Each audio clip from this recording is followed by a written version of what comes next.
soy Iván González, con cédula de ciudadanía 1018439 de Bogotá, y voy a repetir lo que el concejal Múnera ha dicho en Medellín, por lo cual lo han remodado los circos de los hermanos Gasca.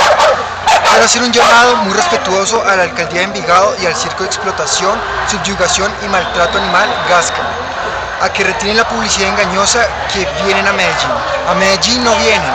En Medellín no aceptamos donde se maltratan y donde se explotan los animales. Ellos vienen, es el municipio de Envigado.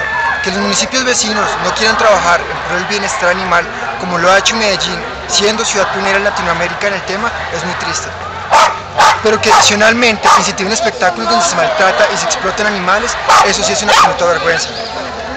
Los animales no son payasos y no tienen por qué estar confinados y luego ser explotados en un escenario donde se desarrollen comportamientos que no son propios de su especie.